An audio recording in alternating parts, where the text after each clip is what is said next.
Emily had always been an open book, sharing every little detail of her life with me. But when she turned 16, that changed. She became distant, lost in her own world. She spent more time alone, started whispering on the phone, and flinched at sudden noises. At first, I convinced myself it was just teenage behavior. But then I noticed something odd. She never let go of her phone, and when she thought I wasn't looking, her face showed fear. One evening, after Emily had gone to sleep, I saw something on our kitchen counter. Her diary. She must have forgotten to hide it. My heart pounded as I hesitated. I knew it was wrong to invade her privacy, but I had to know what was going on. I opened it. The first few pages were normal, school gossip, fights with her best friend, her latest crush. But as I flipped further, my breath caught. I feel like someone is watching me. Every time I walk home, I hear footsteps behind me, but when I turn around, no one is there. I turn the page.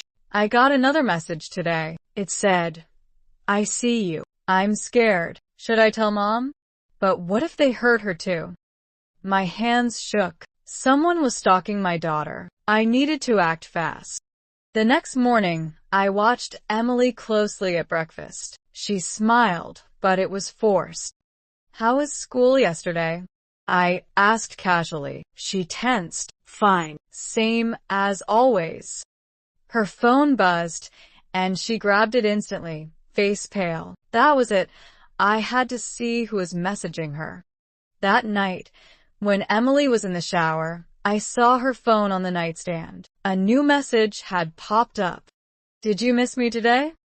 My stomach turned. Who was sending these? Emily returned from the shower and saw me near her phone. Her face drained of color. "Mom, what are you doing?" I held up my hands. "Emily, I need to know the truth. Who is sending you these messages?"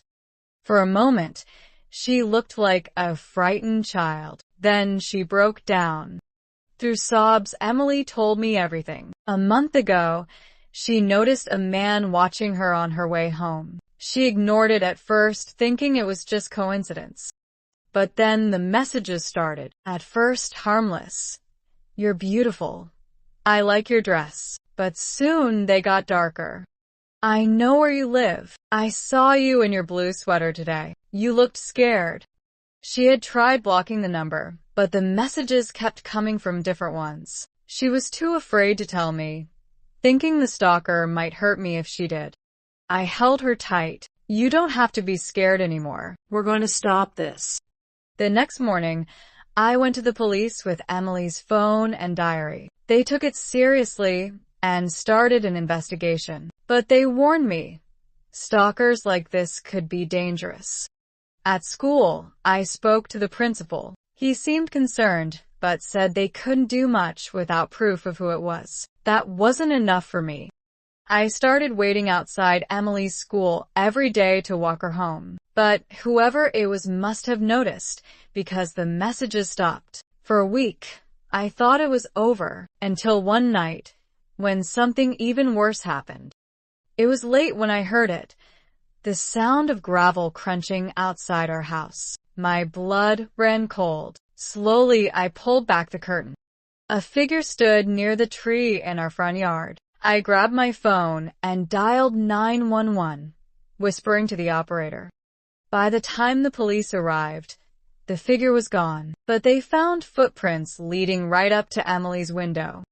Emily was terrified. We both were. But now we had proof. This wasn't just in her head.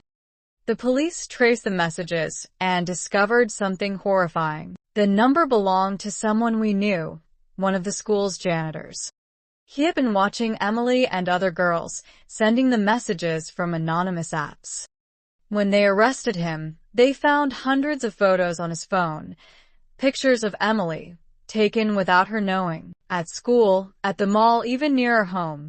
Emily broke down when she heard the truth. She had always been careful, but he had been watching from the shadows, unseen.